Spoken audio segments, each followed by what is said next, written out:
I thought being poor was the worst thing that could happen, until my wife divorced me, tossed my clothes onto the street, and laughed with her new man right in front of our neighbors. I walked away with nothing, except a mysterious call that said, "Wait 3 days." What happened next flipped my life upside down and made them beg for mercy. Subscribe to the channel right now, because this story ends in a way you'll never expect. I pulled into the driveway a little after 6, still wearing my work boots and the same wrinkled button-down I'd started the day with. My truck had concrete dust on the floor mats, a half-empty coffee cup in the holder, and a folder of site plans on the passenger seat that I hadn't even had the energy to put in my briefcase. That was my life lately. Projects, deadlines, people counting on me, and me pretending I wasn't tired. Inside my head, I kept repeating the same line. Just get home, eat, keep it calm. I'd been a construction project executive long enough to know that panic spreads. On a job site, one person loses control, and suddenly the whole crew starts making mistakes. At home, it wasn't much different. If I came in hot, Vanessa would go colder. If I pushed, she'd push back harder. So I walked in like everything was normal. The TV was on, but nobody was watching it. Vanessa was at the kitchen counter with her back to me, tapping on her phone like it mattered more than my voice. "Hey, I'm home." She didn't turn around. My son Eli was on the living room rug with his headphones on. Homework spread out like he was building a fort out of paper. 14 years old, tall already, and quiet in that way kids get when they're listening more than you think. I nodded at him. "You eat yet?" He slid one earphone off. "Not really. Mom said we're doing takeout." Vanessa finally spoke without looking up. "We're not doing anything. You can grab whatever." Her tone had that flat edge to it. Not angry, just done. I set my keys down and opened the fridge. Barely anything in there besides some almond milk she liked and a few containers of leftovers that were mostly mine. The silence stretched out, thick and uninviting. Then my phone buzzed. A notification from the bank. Large transaction, $4,850. I stared at it, waiting for my brain to catch up. That wasn't a grocery run. That wasn't bills. That was a whole problem. "Vanessa," I said, keeping my voice low. "Did you use my card?" She didn't flinch. "Yes." "For what?" "Legal services." My jaw tightened. I didn't raise my voice. Eli was right there. "What legal services?" Vanessa finally turned, and her eyes hit mine like a door closing. "Don't start, Marcus. I handled it." "Handled what?" She sighed like I was the one being unreasonable. "Just don't make a scene. Not in front of him. Let it be quiet for once."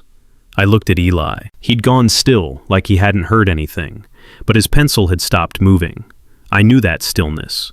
That was a kid bracing for impact, so I swallowed it. I didn't say what I wanted to say, that she had no right, that handled it wasn't an answer, that you don't spend $5,000 out of a shared account without a conversation. Instead, I nodded once and walked down the hall to my office to check my laptop. The door didn't lock, it never had to. But my laptop was gone. My desk drawer was pulled open. My folder of documents, tax papers, deeds, old project contracts, looked like someone had been rummaging through them with no respect at all. I felt heat rise in my chest, but I forced it back down, the same way I'd forced down plenty of things in that house. When I stepped out, Vanessa had moved toward the front door. "I need you to go," she said. I blinked. "Go where?" She opened the door wide, and that's when I saw it. My clothes, my boots, my duffel bag. 2 suitcases I hadn't used in years. A black trash bag with something heavy in it. All of it dumped on the front lawn like I was the one who didn't belong here. Across the street, Mrs. Calloway was out by her mailbox, pretending she wasn't watching. A car was parked at the curb that didn't belong to any neighbor. A man leaned against it like he was waiting for someone. Tyler. He looked up and smiled like he'd already won. Vanessa shoved a set of papers into my chest. "Sign it. You're not sleeping here tonight." My hands didn't shake. My face didn't change. I just felt something inside me go quiet, like a switch flipping. Eli appeared behind her, eyes wide, confused. "Dad?" I looked at my son, then back at Vanessa. "You did this with him here," I said, soft. She didn't even blink. "Don't make it harder than it has to be." Tyler chuckled under his breath. "Man, just take the hint." I didn't answer him. I grabbed the nearest suitcase and walked it to my truck, then another, then the duffel. Each trip across that driveway felt longer than it should have. Vanessa stayed in the doorway, arms folded, like she was watching a delivery guy finish a job. When the last bag hit the trunk, I closed it gently, like slamming it would give her something to point at. I slid into the driver's seat, stared at the steering wheel for a second, and started the engine. Before I could pull away, my phone rang. Unknown number. I almost ignored it, then I answered. "This is Marcus Reed." The voice on the other end was calm, professional. "Mr. Reed, this is Henderson and Company. We need to inform you that an escrow transfer connected to your name will be finalized in 72 hours. Until then, you're required to keep this confidential." My eyes stayed on the house. Vanessa was already closing the door. The motel room smelled like old detergent and cheap air freshener. I didn't care. I dropped my keys on the nightstand, sat on the edge of the bed, and stared at my hands like they belonged to somebody else. The call from Henderson and Company kept replaying in my head. Escrow transfer, 72 hours, confidential. It sounded like a mistake, or a prank, or one of those scams you read about online. But the voice had been too measured, too official. They knew my full name. They knew enough to make my stomach tighten. I took my phone out again, checked my bank app, checked my email, checked everything that could confirm I wasn't losing my mind. Nothing. I went into the bathroom and turned the shower on as hot as it would go. Let the water hit my shoulders until my muscles loosened. Then I twisted the knob cold on purpose. Not to punish myself, just to stay awake inside my own body. It's hard to spiral when your skin is screaming. When I came out, I placed my wedding ring on the table next to the TV remote. It looked small sitting there, like it had shrunk, like it belonged to a different man who thought love meant endurance. A knock came at the door. I froze for half a second before realizing it was just the ice machine down the hall making noise. Still, my chest stayed tight. My phone started lighting up. A text from Mrs. Calloway across the street. "You okay? Saw some things earlier. Praying for you." Then another number I didn't recognize. "Hey Marcus, heard you and V separated. Everything good?" Then one from a guy on my team. "Boss, you leaving the project?" People talking. People talk. That's what they do. They don't ask because they care. They ask because your pain gives them something to chew on while they're bored. I typed a reply to none of them. Instead, I opened Vanessa's last message to me from earlier that afternoon. She'd sent a single line. "Don't embarrass me tonight." That was the whole marriage in one sentence. I set the phone down, tried to breathe, then picked it up again when a call came through. Eli. I answered before it could ring twice. "Hey, baby." His voice came out careful. "Dad, where are you?" I looked around the room. The thin blanket, the faded carpet, the humming AC. "I'm okay," I said. "I'm just staying somewhere tonight." "Did you do something?" That question hit harder than any insult Tyler could have thrown at me. "No," I said steady. "You hear me? No. None of this is because of you. And it's not because I did something wrong." A pause. "Mom's mad." "I know. Are you coming back?" My throat tightened. I didn't let it show in my voice. "I'll see you soon," I said. "I promise." He didn't sound convinced, but he said goodnight anyway. I stayed on the line until he hung up first. After that, I sat on the bed, still dressed, watching the ring on the table like it might move on its own. Another message came in. Different tone. Short. Direct. Claire Donovan. I heard, "Meet me at the diner on Old National in the morning. Don't do anything stupid tonight." I stared at it, thumb hovering over the screen, then typed back, "What time?" Claire was already in a booth when I walked in, coffee in front of her, laptop open like she'd been waiting on a case, not a friend. She didn't stand up, didn't hug me, didn't ask how I was holding up. She just slid her phone across the table. On the screen was a screenshot of Vanessa's social media post from that morning. Nothing direct, just vague enough to sound innocent. Sometimes you have to protect your peace from toxic people. Under it, comments from women I didn't know. "Stay strong, sis. Proud of you for leaving. Don't go back." Claire watched my face, then leaned back. "Silence won't save you this time," she said. "It just lets them write the story." I stared at the screen for another second, then pushed the phone back. "I'm not trying to fight her online." "Good," Claire replied, "because that's where you lose. You fight where it matters. The waitress came over, poured coffee into my cup without asking. I nodded thanks out of habit. Claire opened a notes app and turned her laptop toward me. Start from yesterday morning, she said. Everything. Times, places, who said what you saw, what you didn't see. I exhaled through my nose. You're serious? I'm not here to be dramatic, she said. I'm here to keep you from getting cleaned out. I started talking, slow at first. The bank notification, Vanessa saying legal services, my laptop missing, the front yard, Tyler leaning on my truck like he owned the street, the call from Henderson and Company. Claire didn't react to the drama. She reacted to details. What time did the transaction hit? Did you get an email receipt? Whose name is on the account? Did you share passwords? Each question felt like stepping on a nail I didn't know was there. I remembered Vanessa asking me, twice over the last year, to sign papers she called updates. One was something about the house title. The other was insurance stuff. I'd brushed it off, trusted her, told her I was busy, told her we'd do it later. Now, later had showed up on my lawn. Claire tapped the table with her fingernail. Do you still have access to your doorbell camera? I pulled my phone out, opened the app, and tried to log in. Wrong password. I tried again. Same result. My stomach turned. She changed it, I said. Claire nodded like she expected that. Okay, first move. Lock the money down. She slid me a sticky note with 3 steps written in clear handwriting. Freeze the secondary card. Pull 6 months of statements. Change your email and cloud passwords. I didn't argue. I didn't ask if it was too extreme. I had already seen what keeping it calm bought me.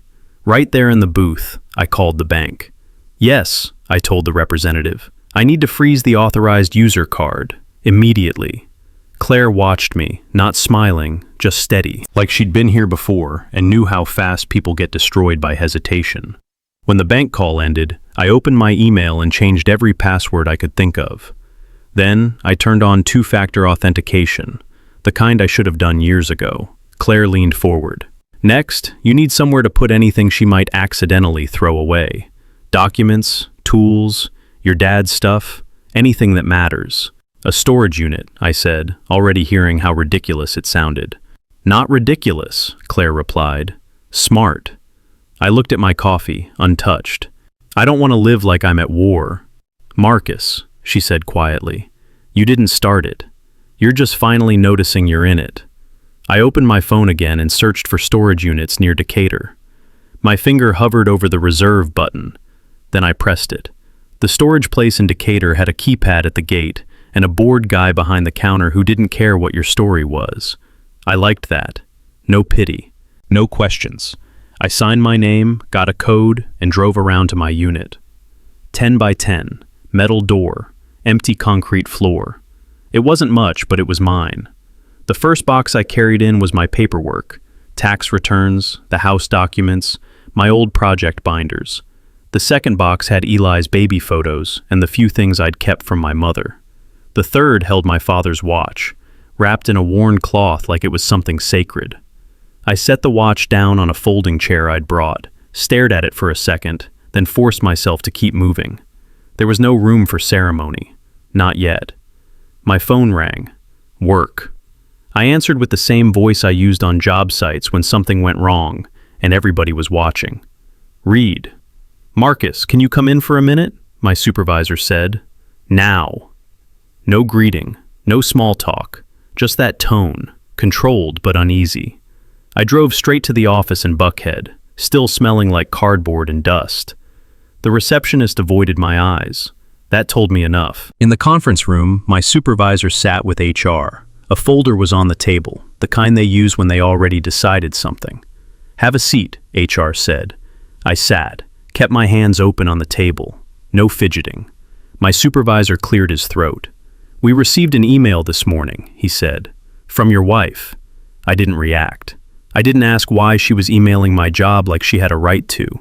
HR slid a printed copy across the table. Vanessa's words were there in black ink, dressed up in polite language. Marcus has been unstable. He has significant debt. I'm concerned about his mental state. He has made threatening comments. That last line was the dagger, softly written, but sharp enough to cut. My supervisor looked at me, waiting for the explosion, waiting for me to prove her point. Instead, I asked one question. Is this in my file now? HR hesitated, then nodded. We're documenting it. Okay, I said. Then I want my response documented too, in writing. My supervisor blinked. Marcus, we're trying to protect the company. I understand, I said. So protect it with facts, not gossip. HR spoke next. Until this is resolved, we're moving you off the Midtown redevelopment project. Temporarily. That project was my name on steel beams. Years of relationships. Contractors who trusted me. A pipeline that kept my team employed. Vanessa didn't just throw me out. She reached into my work and tried to pull me apart. I kept my voice even. I want the reassignment request in an email, and I want a copy of the complaint. HR nodded slowly, like she didn't like how calm I was. You'll get it. I stood, buttoned my jacket, and walked out without slamming the door. No speech, no pleading. That would have been a gift to her. Back in the truck, I called Claire. She emailed my job, I said. Claire didn't sound surprised. Of course she did. That's the leverage. That's how she isolates you. I drove back toward the motel, then pulled into a parking lot and opened the doorbell camera app again. Wrong password. Still locked out. A new bank alert popped up right after. Account balance low. I opened the statement and watched the withdrawals stack up. Cash pulls, transfers, payments I didn't recognize. Big ones. Fast ones. My thumb hovered over the screen while my mind did the math. This wasn't panic spending. This was clearing the shelves. I hit call bank and waded through the automated prompts, staring at the numbers like they were a countdown I couldn't stop. The bank rep came back on the line and started talking about account protocols and authorized users. I cut her off politely. I need a freeze on withdrawals over 1,000, I said, and I need a record of every transfer since Monday. She hesitated, then asked me for verification questions. Mother's maiden name, zip code, last deposit. I answered like I was ordering off a menu, no emotion, just facts. When the rep finally agreed to flag the account, I ended the call and sat there in the parking lot with my hands on the wheel. My phone buzzed again. Unknown number. A text this time. No greeting. A photo. Vanessa in a fitted blazer, walking into a glass front law office on Peachtree Street. Tyler beside her, hand on her lower back like he belonged there. Timestamp from 3 days ago. Under the photo, a single line. Quit claim and waiver. Don't sign anything. I stared at the screen until my eyes started to burn. It wasn't the picture that hurt. People cheat. People lie. I'd seen enough of that in life. What hit me was the planning, the timing, the fact she'd been moving pieces while I was still trying to keep it calm. Claire called as soon as I forwarded it.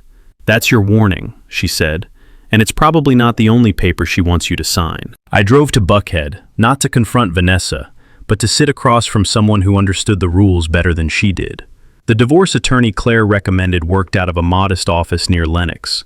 No marble floors, no fake luxury, just framed diplomas and a quiet receptionist who asked for my ID. The attorney's name was Martin Chen, mid-40s, calm eyes, the kind of man who didn't waste words. He read the photo, glanced at the text, then looked up at me. They're trying to rush you, he said. That's why they want you emotional. She already emailed my job, I replied. Martin didn't flinch. That's pressure. We answer with paperwork. He asked for everything. Bank alerts, HR documentation, marriage records, my access issues with the security cameras. I told him about the missing laptop and the doorbell app being locked. He nodded slowly, then pulled a legal pad closer. We file a temporary restraining order regarding finances, he said. Stops her from draining accounts and moving assets. We also file for temporary parenting time. Today. I exhaled. She's keeping my son from me. Then we make it official, Martin said, and we do it through the court, not through her moods. My phone buzzed while we talked. A group text from Vanessa's sister and 2 cousins. Marcus, stop harassing Vanessa. She said you're unstable. Leave her alone or we're calling the police. I didn't reply. Martin watched me set the phone down. "You see what they're doing?" he asked. "They want you to type something angry. One sentence, one threat. That becomes their evidence." Claire had told me the same thing. Hearing it again, from a lawyer, made it feel less like paranoia and more like a pattern. Martin slid a form across the desk. "From now on," he said, "all communication goes through email or the parenting app we recommend. No calls, no arguments at the door, no private conversations." I signed the retainer agreement, then signed the court filings he prepared, hands steady even though my stomach felt hollow. When I stood to leave, Martin handed me a copy. "You're doing the right thing," he said, quietly. Outside, I sat in my truck and opened my email. I typed a short message to Vanessa. "Please communicate regarding Eli through email only. I will pick him up per the schedule once the court issues temporary orders." I read it twice, removed anything that sounded emotional, then hit send. I drove out to Stone Mountain because I needed somewhere that wasn't a motel room, a law office, or the front yard I'd been erased from. The park was open, people walking dogs, kids chasing each other, life moving like nothing had happened to me. I sat on a bench with a bottle of water and my phone, the kind of setup that looked normal from a distance. Inside my chest, everything felt organized in a new way. Not calm, just sorted. Claire called while I was scrolling through the bank statements Martin's office had requested. "You see the pattern yet?" she asked. "I see withdrawals," I said, "and transfers. Look closer. Names, descriptions. Same vendor showing up?" I pinched the screen, zoomed in, and there it was. 3 payments over 2 weeks. Grant Consulting Solutions. Each one under 1,000, like they were trying to stay under the radar. "That sound familiar?" Claire asked. I swallowed. "Tyler's last name is Grant." Claire didn't celebrate. She stayed practical. "That's not a coincidence. Search the business." I opened a browser, typed it in, and got a bare-bones website with stock photos and a phone number that went straight to voicemail. No real address, no reviews, just enough to look official. My jaw tightened. "It's fake," I said. "It's convenient," Claire corrected. "They needed a reason to move money. They created one." Another document came through from Martin's office, a scanned bank form from last year, the one that adjusted authorized users on the account. It had my signature at the bottom. I stared at it for a long time. The name was mine. The curve of the M looked like mine. But something was off. The pressure, the spacing, like someone had copied it while rushing. "Marcus," Claire said softly, like she could hear what I wasn't saying. "Did you sign that?" I ran my thumb along the edge of my phone. "I don't remember," I admitted. I hated that. I hated not being certain. The truth was, I'd signed plenty of paperwork in that house without reading every line, because Vanessa would stand there waiting, impatient, acting like I was insulting her by wanting to understand. "Just sign. We're married. Why are you making it hard?" I thought that was trust. Now it looked like negligence. "We're going to have a handwriting expert take a look," Claire said. "Don't accuse her yet. Let the process do what it does." A car rolled by slow behind my bench. Same silver sedan that had been sitting near the entrance earlier. It passed once, then circled back. I watched it through the corner of my eye, not turning my head. Old habits from job sites. Notice the movement. Don't announce you noticed. It finally pulled out onto the road, but I didn't relax. That night, back at the motel, my phone buzzed with a text from an unknown number. "Stop making this messy. You want to see your son again? Stay quiet." No name, no emoji, no bluff in the wording. I took a screenshot, saved it, then forwarded it to Martin and Claire without adding a single comment. After that, I called the non-emergency line and filed a report, keeping my voice even while the officer asked questions. When I hung up, I opened my calendar and marked the date Henderson and Company had given me. 72 hours was getting close. I set the phone down, sat on the edge of the bed, and started typing a list of everything Vanessa had access to. Accounts, devices, contacts, moving through it one item at a time. I put on a clean shirt and pressed it myself in the motel, sleeves crisp, collar straight. Not because I wanted to look rich, because I refused to look broken. Martin had told me to bring nothing but my ID and a calm voice. Claire texted me one more reminder. Don't argue. Don't explain. Ask questions. Let them talk. So I walked into the Buckhead office with a pen in my pocket and my phone on silent, already recording in my jacket like Martin instructed. Georgia is a one-party consent state. Vanessa liked using the law when it benefited her. I was done letting her own it. The receptionist smiled like she didn't recognize me, even though I'd been here before with Vanessa when we bought the house. Vanessa sat in the conference room with her attorney. Denise was beside her, back straight, face set like church. Tyler leaned against the wall, hands in his pockets, dressed like he'd stepped out of a dealership commercial. Vanessa looked me up and down. Good, she said loud enough for everyone to hear. You came dressed like a person. Now sign and go. Denise clicked her tongue. About time, Tyler smirked. Don't drag this out, man. I didn't look at him. I pulled out a chair and sat. Vanessa's attorney slid a stack of papers across the table like he was serving a meal. This is the settlement agreement, he said. If you sign today, we can avoid court. Vanessa tapped the pages with her fingernail. You don't have money for court anyway. That was the line they wanted on record. Poor, desperate, weak. A man who would sign anything just to survive. I flipped through the pages slowly. Quitclaim deed on the house. Waiver of any claim to retirement accounts. Agreement that she keeps the vehicles. A line about mutual non-disparagement that looked harmless until you read the last sentence. Any violation may be used as evidence to restrict parenting time. Vanessa leaned forward, eyes sharp. You want to see Eli? You sign. My throat tightened, but my voice stayed level. Can you point to the section that outlines temporary custody while this is pending? I asked. Vanessa blinked like she didn't expect a question. Her attorney cleared his throat. This agreement resolves custody. No, I said, still polite. It restricts my access. That's not custody. That's control. Denise scoffed. You should have thought about that before you embarrassed my daughter. Tyler stepped forward, trying to bring heat into the room. Stop acting like a victim, Marcus. You're lucky she's even offering you anything. I looked at Vanessa, not him. Is he here as your support person? I asked. Or is he involved in the finances we're discussing? Vanessa's eyes flashed. Don't do that.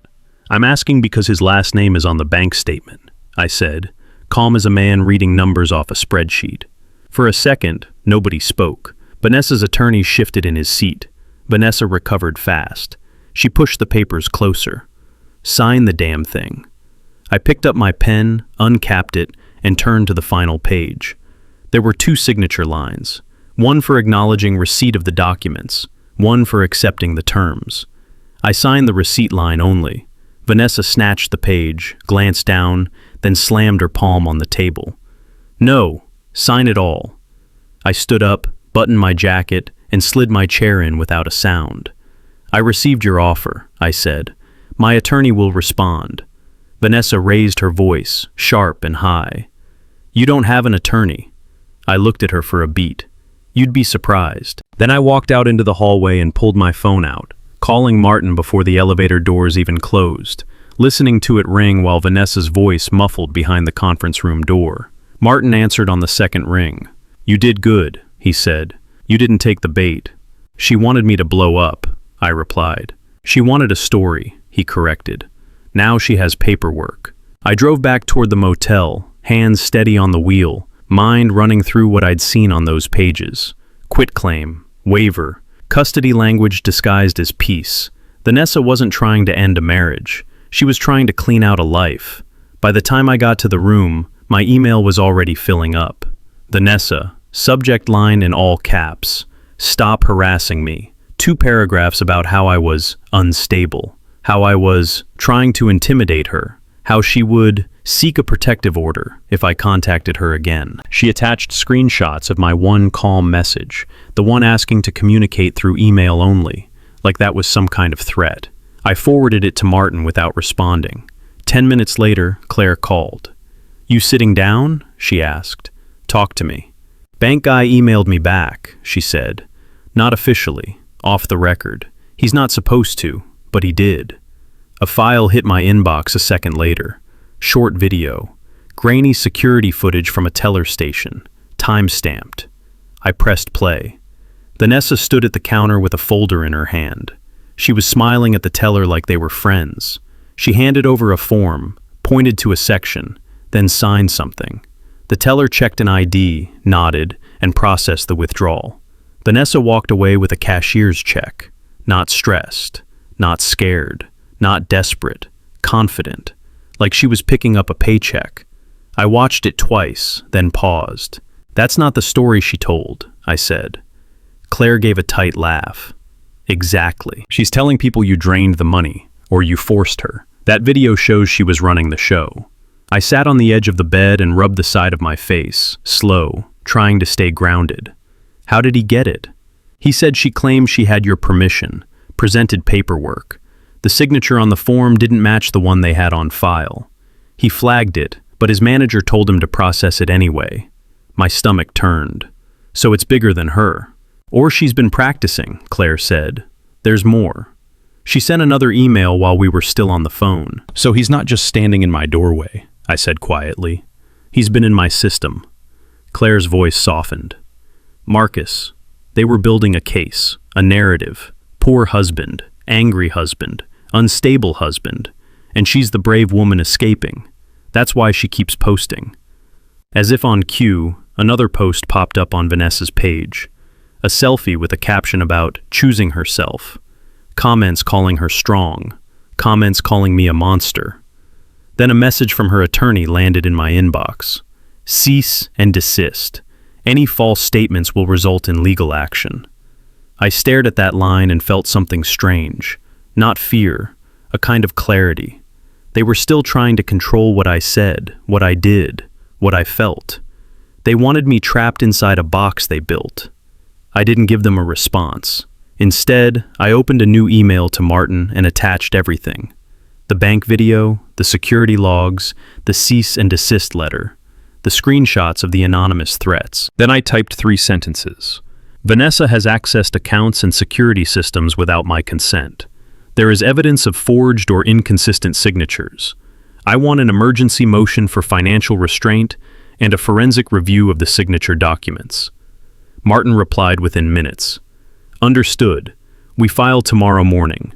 I looked at the calendar again. The date from Henderson and Company was 2 days away now. 72 hours was no longer an idea. It was a deadline. I set the phone down, opened my laptop, my backup, not the one Vanessa had taken, and started organizing everything into folders the way I'd organize a project schedule. Documents, communications, financials, security, custody. One by one, I renamed each file with the date and time, lining it up so nobody could pretend it was confusing. Then I clicked print on the first batch for Martin's office and waited for the motel's front desk printer confirmation to come through. I left Atlanta before sunrise with a small bag, a folder of printed documents, and a suit jacket hanging in the back seat like I was headed to a job interview. The meeting address Henderson and Company sent me was in Savannah, a low building tucked near the river, the kind of place that handled quiet money and didn't advertise it. A woman at the front desk checked my ID, handed me a visitor badge, and pointed me toward a conference room. Inside, 2 attorneys waited with a thick packet on the table. One of them stood when I walked in. "Mr. Reed," he said, "thank you for coming on short notice." I sat, laid my hands flat, let them talk. They started with names and dates, the way lawyers do when they're building a wall of facts. Then they got to the part that mattered. The project I'd invested in years ago, an industrial redevelopment deal I'd helped coordinate through a partner, had been acquired. The buyout finished clearing escrow. My share of the equity, small back then, had multiplied the way it does when you pick the right thing and wait. Not a lottery, not a miracle. Just time, trust, and paperwork that finally matured. The attorney slid a page toward me. "This is the disbursement schedule," he said. "Funds will hit your account within 48 hours. I scanned the number and felt my stomach drop. Not from excitement, but from the weight of what it meant. Vanessa had bet on me being broke. She'd planned a whole demolition based on that assumption. I thanked them, signed what I needed to sign, then left the building and drove straight to the courthouse appointment Martin had set for that afternoon. No celebrating, no phone calls, no victory lap. The hearing room in Atlanta was plain and tight. Vanessa sat with her attorney, Tyler behind her in the second row, trying to look invisible now. Denise was there too, lips pressed, eyes hard. Vanessa turned when I walked in and let out a laugh that sounded forced. "Oh, look," she said. "He's back to play hero." I didn't answer. I nodded at Martin, then took my seat. When the judge called the case, Vanessa started first, voice trembling on purpose. "Your Honor," she said, "he's doing this to punish me. He's making up lies. He's obsessed. I'm afraid for my safety." Her attorney handed over the cease and desist letter like it was proof of something. Martin stood slowly. "Your Honor, we're not here with accusations," he said. "We're here with records." He placed the bank statements on the clerk's table, then the security log report, then the teller camera stills with the timestamp, then screenshots of the anonymous threat text, one by one. No commentary, no drama. Vanessa's face shifted as each piece landed. Tyler leaned forward, then sat back when Martin said his last name out loud. "Grant Consulting Solutions," Martin stated. 3 payments, same account, same period, same beneficiary. Vanessa tried to cut in. "That's not, he's twisting it." The judge held up a hand. "Ma'am, you will let counsel speak." Vanessa's voice rose anyway, sharp and cracking. "He's lying. He's trying to make me look crazy." I watched her hands shake around a tissue, watched her eyes search the room for someone to rescue her. Nobody did. The judge spoke to both attorneys, asked for additional documents, issued temporary financial restraints, and set a date for further review. Short sentences, clear instructions, the kind that don't care about feelings. When it ended, Vanessa stood quickly, trying to say something to me as people filed out.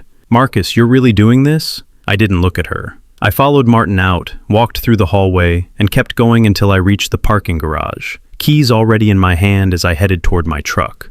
The next week moved like paperwork, emails, court notices, phone calls that started with, "for the record." It wasn't dramatic anymore. It was administrative, which was the closest thing to justice I'd ever trusted. Martin called me after the temporary orders came through. "The judge granted the financial restraining order," he said. "Accounts are frozen above basic living expenses. She can't move assets without the court knowing." "What about the withdrawals?" I asked.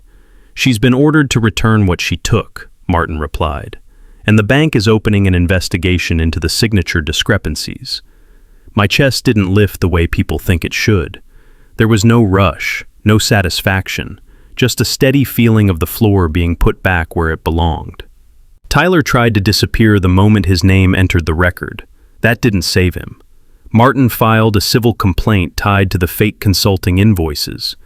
The attorney on the other side asked for time, then asked for more time. Vanessa's lawyer stopped sounding confident in his emails. The language softened. Requests started replacing demands. Vanessa, on the other hand, swung between rage and pleading.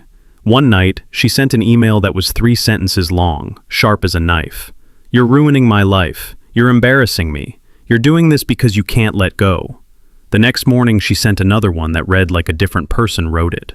"I never meant for it to go this far. Can we talk privately? Please." I forwarded both to Martin and didn't respond. A court-ordered parenting schedule landed in my inbox 2 days later.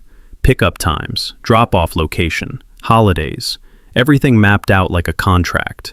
No more permission, no more begging. I drove to the designated meeting spot, a police station parking lot off Old National, and waited with my hands on the steering wheel. Eli walked out of Vanessa's car with a backpack and a guarded expression, like he was stepping into a room full of glass. I got out and opened the passenger door for him. "Hey," I said.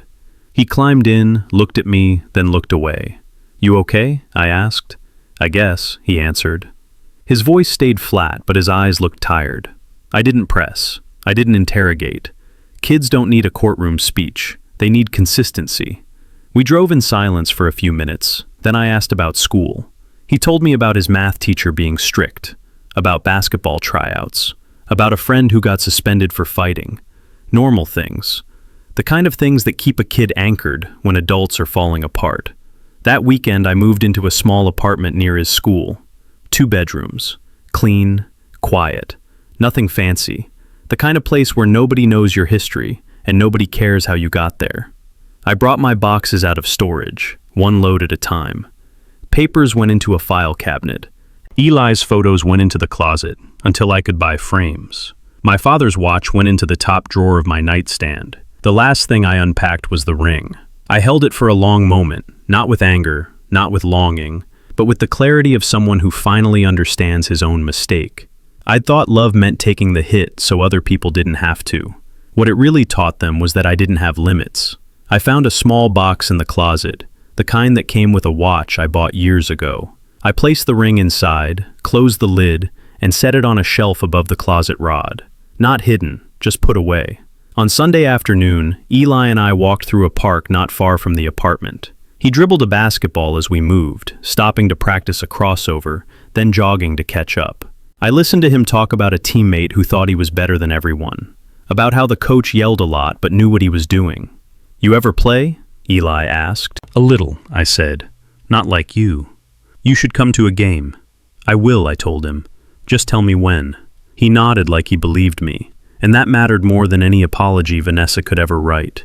We kept walking, him bouncing the ball, me holding a grocery bag with 2 Gatorades and a bag of chips, the simplest kind of afternoon that still felt like something I had to earn back.